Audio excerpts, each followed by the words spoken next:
He lived in our pipes. My sister loved to tell tales. Her wild imagination is part of the reason I love her so much.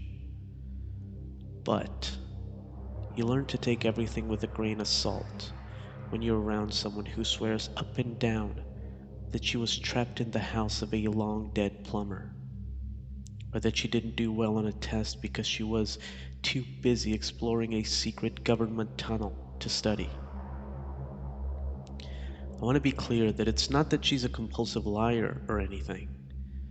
I'd say that these tales are more meant to entertain, if that makes sense. They come off as more of a troll than anything. That being said, when she mentioned that there was the voice of a man coming from the shower drain, I was more than skeptical. You still have to take a shower. Dude is just going to have to deal with your filth coming down the drain, I said with a chuckle. But the way she looked at me was different from how she typically responded when I challenged her tales. She just shook her head and yelled, "I'm serious!" Confused, I asked her what she was talking about, and suddenly, tears began to form in her eyes. There were definitely times where she stuck to her stories, but never with such conviction. Either she had gotten really good at acting, or there was actually something wrong. I promised to go inspect the drain if she'd calmed down, and with mixed emotions, I headed towards the bathroom. I'd be lying if I said my heart wasn't stressed to hell as I made my way inside. The silence of our own bathroom had become eerie. For a moment, even my own reflection seemed foreign. I tentatively walked towards the drain and put an ear to it. Nothing. I turned my face towards the hole and eked out a simple, "Hello?" The tension of the moment was enough to make me think I was going to have a damn heart attack. But as the seconds passed, I grew less and less scared. After a while of absolutely nothing, I pulled my ear back from the drain and called for my sister. Fully expecting her to come in making fun of me for believing her, I immediately scolded her for wasting my time, and she began arguing back about how she wasn't lying. Rolling my eyes, I told her that if she really needed an excuse not to use our bathroom, then she should just use Mom and Dad's shower. "It's not an excuse," she shot back. "There's something in that freaking drain." I just shook my head, telling her that there was literally nothing in there, and she stormed off in anger. Annoyed, I went back into our shower and did one final check, just to be absolutely sure there was nothing there. As expected, all I got was silence. Dumbfounded that I even entertained such a ridiculous story for as long as I did, I figured that I might as well shower. I got ready, hopped inside, and I shit you not, it didn't even take a full minute for a raspy voice to make its way through the drain after I turned the water on. "Get away from me!" It shouted. I stood in silence. My heart was thumping through my chest. Every part of me wanted to move, but I was frozen in place. "This is my fucking home!" It said again. Suddenly, the water stopped draining. I looked down in horror as long, bony fingers began to emerge from the drain. Soon, a hand followed, and then an arm. Somehow, he was squeezing himself through that tiny hole as if his body had no skeleton. With lightning quickness, he grabbed my ankle and tried yanking me towards the drain.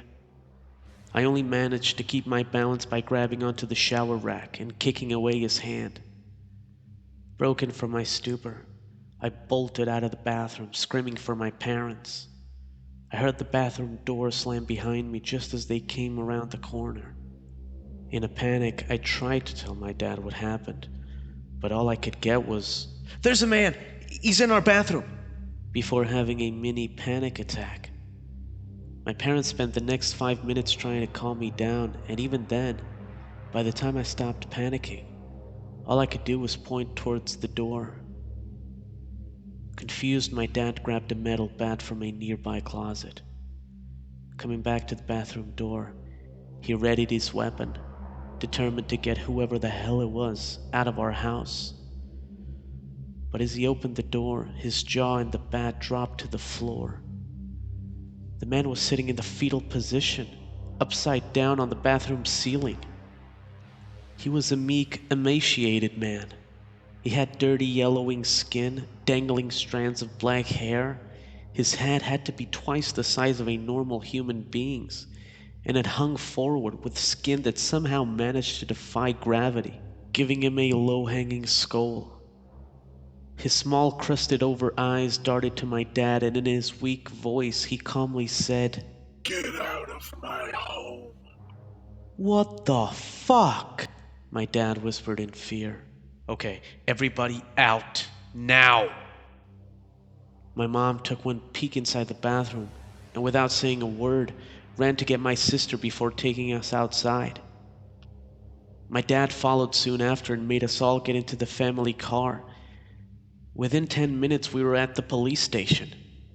I overheard my dad telling my mom that he got a few videos of the man and that he'd be right out. I remember waiting in the car for at least half an hour before my dad came back, and without saying a word, drove us to the nearest hotel. Things happened very quickly from there. Before we knew it, we were moved into a new apartment in a new state. Most of our stuff that we couldn't pay to have shipped to us was lost to that house. For years, my dad never told me what happened that prompted such a quick move. He wouldn't even acknowledge that the police had been by the house to investigate. I remember being so upset that we never could go back to our house.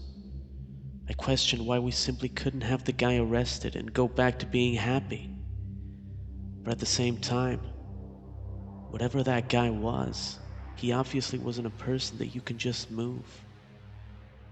And I knew that deep down I wanted to go home.